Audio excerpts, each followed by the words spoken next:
All right, let's dive right in to this deep dive, exploring life, death, and everything in between. Sounds intriguing.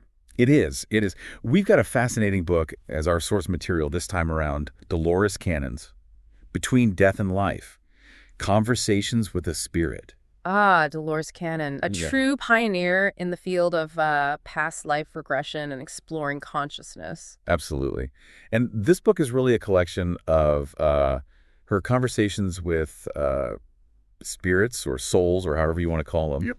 Through these hypnotic regressions, she was able to uncover some really surprising insights about what happens after we die, what the spirit world is like, and the purpose of it all. Yeah, I mean, it's a question that's haunted humanity since the beginning of time. Yeah, Right. totally.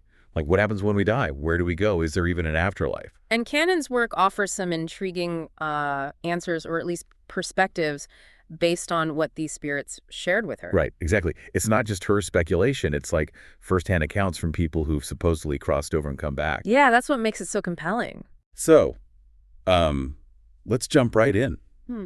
One of the first things that Cannon delves into is the actual experience of death. Okay, and what does she find? Well, it's not a one-size-fits-all kind of thing, right? Right. Different spirits describe it in different ways. Makes sense. Some say it's like diving into a pool and emerging into brilliant sunshine. Interesting. Others describe it as finally escaping a dark forest and entering a peaceful meadow. That's a beautiful image. Isn't it? But what's really fascinating is that even though the descriptions vary, there's this consistent feeling of relief, a sense of coming home. Yeah, that seems to be a common thread in many near-death experiences as well, right? Absolutely, like that feeling of peace and even joy. It really challenges those fears we often associate with death, right? Like that it's going to be this painful, traumatic event. For sure. And Cannon specifically addresses this fear by talking about the silver cord. Okay, the silver cord. Yeah, it's described as like this energetic lifeline that connects the soul to the body. Right. And when we die, it's severed, but not in some violent way. Right. It's more like a gentle unplugging. Ah, okay. The spirits she talked to really emphasize that it's a deliberate, peaceful separation, not some random chaotic ripping apart. That's reassuring. I mean, death is scary enough as it is. Totally. And Cannon also dives into some pretty unusual death experiences, like the Challenger explosion, for example, where a group of people transitioned together. Right. That was a tragic event. Definitely. And she even talks about cases of spontaneous combustion, which sounds pretty wild. Yeah, it's definitely out there. It is. But what she discovered is that even in these seemingly random, unexpected deaths, there's often a prearranged soul agreement involved. So they chose to die that way? It's more like they chose to transition together as a group. Okay, interesting. Like in the Challenger case, it's not so much about a tragic accident, but a group of souls choosing to embark on the next chapter together. It makes you think about our level of choice when it comes to death. Definitely. And it leads to a bigger question. Why come back to Earth at all? Right, like if there is this peaceful afterlife, why go through all the hassle of being born, living, and dying again? Well, that's where things get really interesting. Cannon's work reveals that it's not about just lounging around in a blissful heaven. It's about growth, learning, and ultimately striving towards some kind of ultimate perfection. Everlasting life, but with a lot of homework involved. Exactly. Like imagine an infinite loop of death and rebirth, each lifetime offering new lessons and challenges. It's definitely a lot to wrap your head around. It is. It challenges our linear perception of time. But think about the vastness of experience. The endless potential for learning across countless lifetimes. Exactly. And within this grand cycle, there are periods of rest and reflection. Like a cosmic coffee break. Kind of. The Spirits Canon spoke to talk about these schools in the spirit world, where souls go to review life lessons and prepare for their next incarnation. Okay, so it's not all harps and clouds. There's actual coursework involved. Right. And these schools aren't just about handing out easy A's. What do you mean? Well, you'd think if these schools are helping souls choose their next lives, they'd steer us towards those cushy, comfortable existences we all secretly crave. Right, like a lifetime of beaches and bonbons. Exactly. But it's not that simple. The spirits talked about this balancing act between the soul's desire for ease and its need for growth. So sometimes the most challenging lives are the ones that offer the greatest opportunity for learning. Exactly. It's like choosing to climb a mountain instead of strolling through a park. The climb might be tough, but the view from the summit is breathtaking. I can see that. And even within this cycle of growth and challenge, there are periods of respite. Guess a bit. Canon describes these resting lives, lifetimes that might seem mundane or uneventful from our perspective. Like taking a gap year from the intensity of previous lifetimes. Exactly. Maybe those seemingly ordinary people we encounter are actually ancient souls just taking a break from lifetimes filled with drama. Interesting perspective. Makes you wonder who you're really interacting with every day. For sure. And this brings us to another fascinating concept, the Akashic Records. Ah, yes, the cosmic library containing the records of every life ever lived. Exactly. It's a concept found in many spiritual traditions, and Canon's research sheds light on how these records are accessed and experienced. How so? Well, some spirits describe them as closely guarded, accessible only to certain individuals. Like a top-secret archive. Kind of. Others saw it as a magical book that reflected the seeker's own knowledge. So it's less about digging through dusty scrolls and more about accessing a dynamic record of existence that's tailored to you. Right. But can anyone access these records? Is there like a cosmic library card you need to get? That's the million-dollar question, isn't it? Some believe we can, while others suggest that certain information is veiled for our own protection. But ultimately, it's less about the source of the information and more about its resonance. Does it feel true? Does it align with your own inner knowing? That makes sense. But what about those bad lives? The ones filled with mistakes and maybe even actions we regret. Does that mean there's some cosmic scorekeeper judging us? That's where Canon's work gets really interesting. She found no evidence of a vengeful god or a system of divine retribution. Instead, the concept of karma emerges, not as punishment, but as cause and effect playing out across multiple lifetimes. So those tough lives aren't punishments, they're more like consequences of choices made in previous lifetimes. Yeah, but it's important to remember that we're only seeing a sliver of the story from our current perspective. Imagine zooming out and viewing the soul's journey across countless lifetimes. Those difficult experiences, those so-called bad lives, become opportunities for learning, growth, and ultimately breaking free from those self-limiting patterns. Right, so it's not about being condemned for our past, but about learning from it and evolving. Exactly. And this brings us to the concept of sin. Canon's research reveals that sin isn't about breaking arbitrary rules set by some external authority. It's about knowingly acting against your conscience, violating your own internal sense of right and wrong. So even someone who appears good by society's standards could be committing a sin if their actions aren't aligned with their own inner compass. Precisely. It's about the intention behind the action, the awareness of right and wrong, and the choice to act accordingly. That's deep stuff. And Canon doesn't shy away from exploring even the most challenging cases. Her research delves into lives marked by violence, murder, even figures like Hitler. Those are tough cases to reconcile with the idea of a loving universe. Definitely. But Canon suggests that even in these seemingly unforgivable circumstances, there's potential for redemption. It's about understanding the soul's evolution, the karmic lessons at play, and the possibility of transforming even the darkest energies. That speaks to the vastness and complexity of the soul's journey. For sure. And it's important to remember that we're not alone on this journey. Canon's research also highlights the role of guides and spirit helpers, those beings who offer guidance and support along the way. Like a cosmic support system cheering us on from the sidelines. Exactly. But do they control our choices, or are they more like advisors offering suggestions? They're not puppet masters. They're more like mentors offering insights and helping us navigate this thing called life. But it's crucial to discern true guidance from misleading influences. So how do we know if we're actually getting guidance or just following wishful thinking? That's where intuition comes in. True guidance resonates with your soul. It aligns with your values and aspirations. If something feels off, even if it's coming from someone you trust, it's important to question it and trust your own inner compass. So it's about developing that sense of discernment, learning to trust our own inner wisdom. But what about negative energies? If there are guides, are there also forces that might lead us astray? Canon acknowledges the existence of negative energies, but she also emphasizes that we have the power to protect ourselves. Prayer, visualization, calling upon higher powers, these are all ways to create a spiritual shield. Like building a psychic force field. Exactly. And speaking of traditional beliefs, Canon also challenges those classic notions of heaven and hell. What does she discover about these often feared realms? Well, her work suggests that those traditional depictions of hell, with all the fire and brimstone, might actually be referring to the experience of being surrounded by negative energies after death, rather than a literal place. So no devils with pitchforks. It seems not. It's more about the state of your soul, the energy you're vibrating at. That's both a relief and a responsibility. Exactly. And this ties into the idea of earthbound spirits or ghosts. They're often described as souls trapped in their own mental constructs, reliving specific moments or seeking attention. So they're essentially stuck in their own personal hell. You could say that. And this is where compassion and understanding become crucial. We can actually help these earthbound spirits to move on. Now, this is where things get really interesting. Canon talks about walk-ins, souls actually switching places in midlife. What's the deal with that? It's one of the most mind-bending concepts to emerge from her work. It seems that sometimes one soul will leave a body and another will enter, usually with some kind of prearranged agreement. Wait, so they just swap places? Like an interdimensional house swap? Kind of. It sounds crazy, but the spirits she interviewed described this happening, and it seems to be becoming more common. Why is that?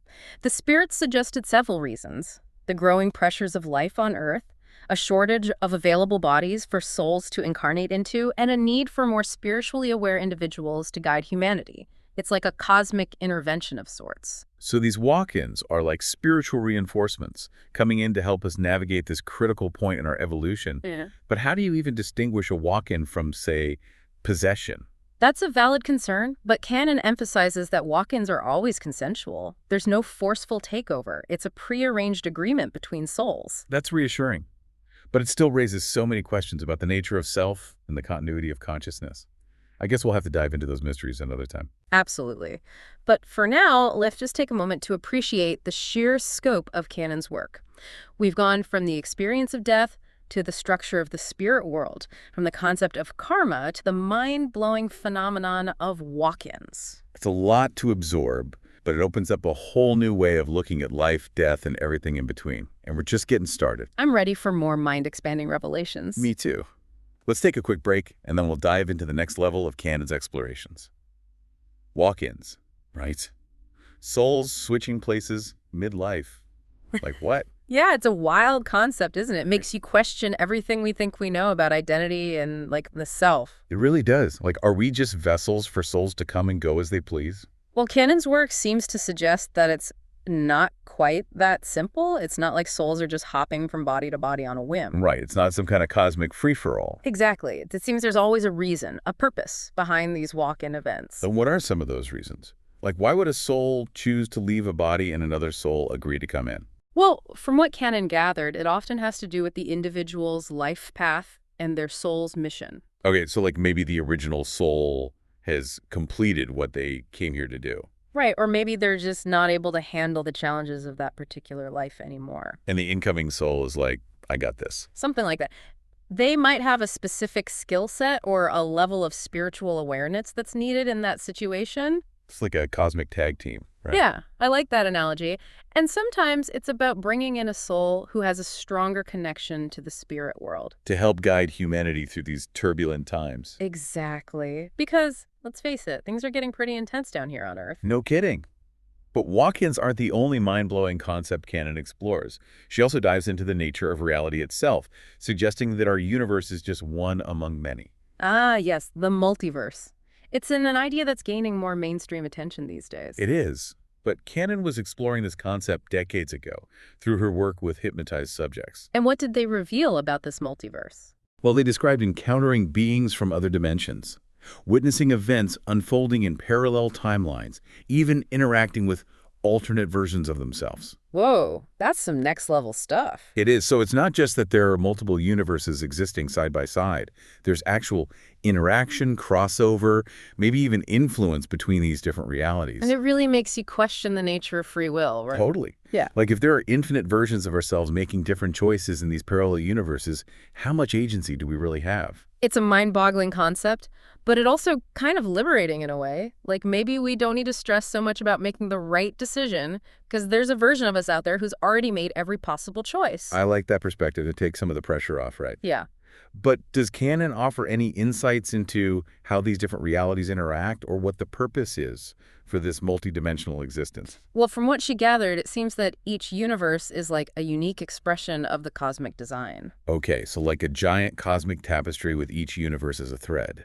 Exactly. And these threads aren't isolated. They're interwoven, influencing and enriching each other.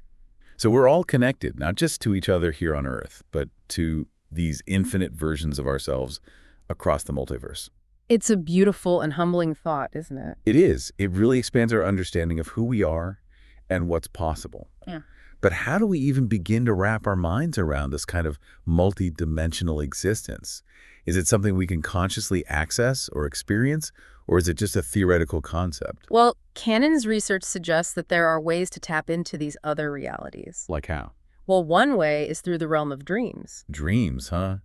Those often bizarre and elusive experiences that we can never quite grasp. Exactly. Dreams have fascinated humans for centuries, but Cannon's work suggests that they can be more than just symbolic representations of our subconscious minds.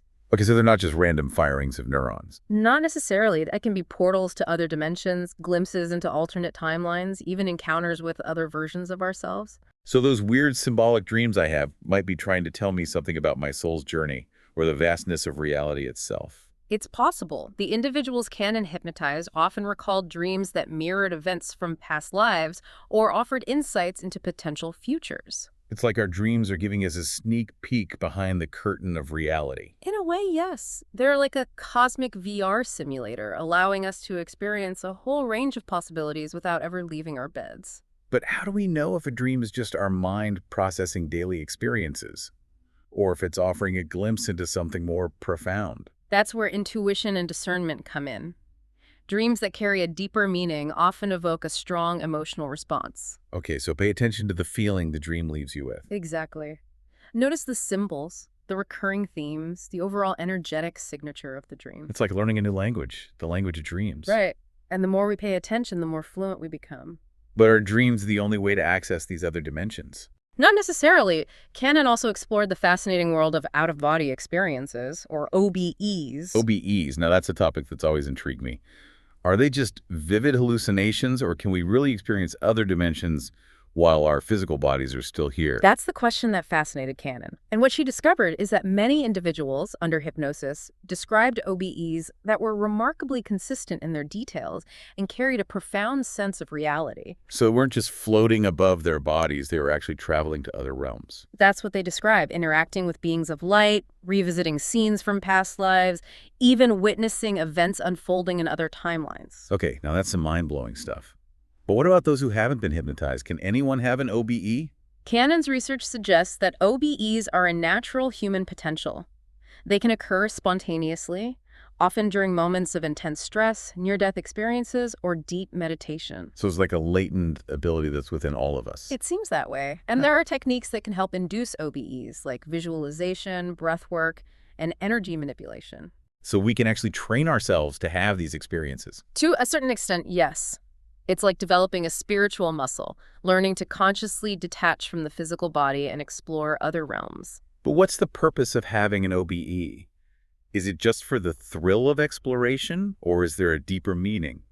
The purpose can vary, but often OBEs offer profound insights into the nature of reality and our own spiritual essence. There's like a cosmic wake-up call, reminding us that there's more to life than meets the eye. Exactly. And this leads us to another fascinating area of Cannon's research: extraterrestrial life. Aliens, huh? Now we're really getting to the fringe stuff. Well, not necessarily. The idea of extraterrestrial life isn't as fringe as it used to be. More and more people are open to the possibility. That's true. But I'm curious about Cannon's take on it. What did she uncover about these extraterrestrial encounters? Well, it's important to note that she approached this topic with the same open-minded curiosity she brought to all her research. So she wasn't trying to prove or disprove the existence of aliens. She was just letting the information emerge through the hypnotic regressions. Exactly.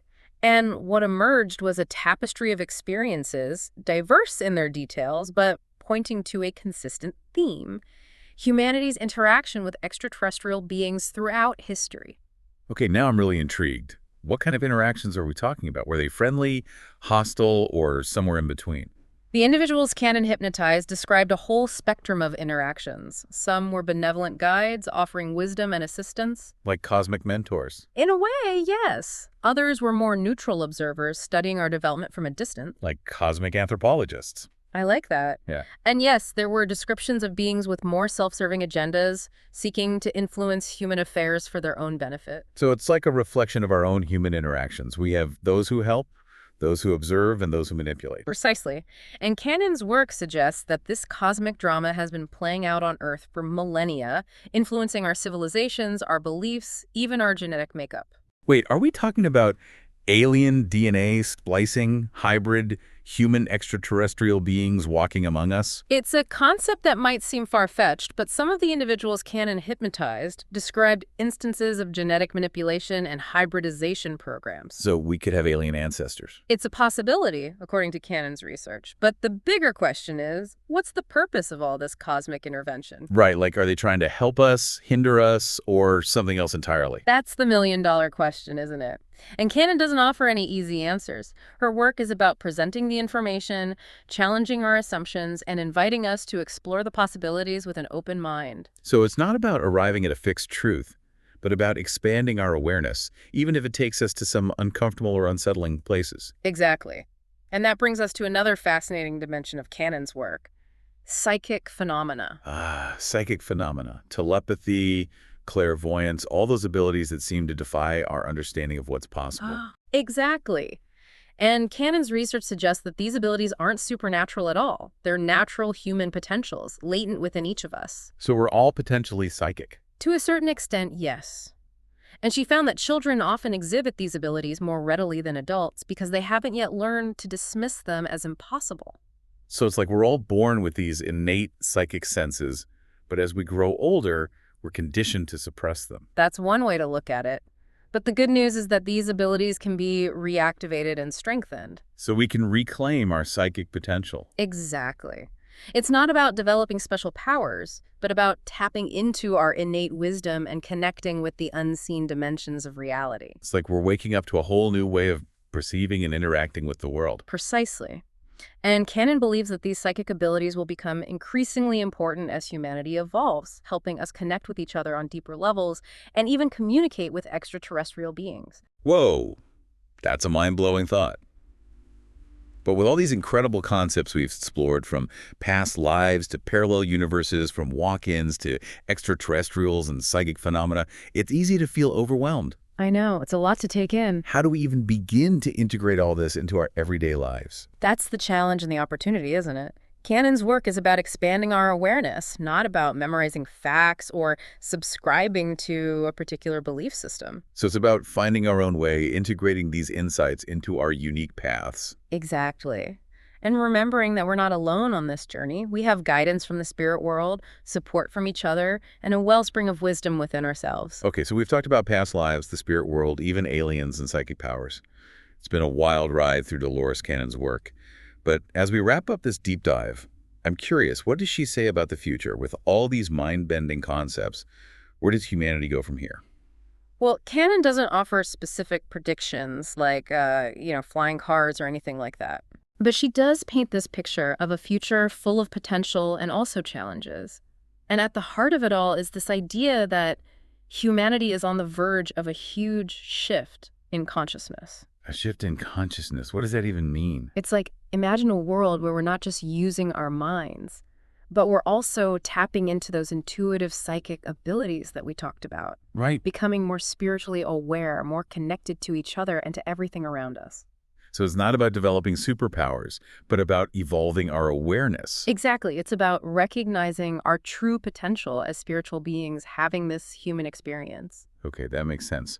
But the world feels pretty chaotic right now with all the conflicts and crises. Yeah. How does that fit into this vision of a brighter future? That's the paradox, isn't it? We're in this time of immense change, and change can be messy and unpredictable. Cannon talks about it like a caterpillar dissolving in the chrysalis before it can become a butterfly. So we're in the messy, gooey stage of transformation. Kind of. It's not always pretty, but it's necessary. So how do we navigate this chaotic chrysalis phase? What can we do to ensure we emerge as those beautiful butterflies? Well, Cannon emphasizes that we each have a role to play. It's not about waiting for some external force to fix things or save us. It's about taking responsibility for our own consciousness, our choices, and our actions.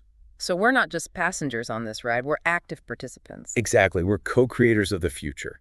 And she encourages us to connect with our intuition, to trust that inner voice that guides us towards our soul's purpose. It's about listening to our inner compass, even when the world around us feels like it's spinning out of control. Exactly, because even amidst the chaos, there's this underlying order, this guiding force that's always there, supporting us. It's like we're never really alone, even when it feels that way. We're all connected to each other, to the spirit world, to something much greater than ourselves. This has been an incredible journey. We've explored the depths of our souls, the mysteries of the universe, and the potential for a truly transformative future. It's been mind-blowing, and it's really just a starting point. Right. Dolores Cannon's work is so rich and thought-provoking. It challenges us to keep questioning, keep exploring, and keep expanding our understanding of who we are and what's possible. And to never stop seeking, because there's always more to discover, more to learn. So to our listener, we encourage you to keep diving deep, keep asking those big questions. Don't be afraid to challenge your beliefs and explore the unknown, because that's where the real magic lies. Absolutely. Embrace the mystery, the vastness of it all. And remember, you are a powerful creator. The future is in your hands. So go out there and create something amazing. Until next time, keep seeking, keep exploring, and keep expanding.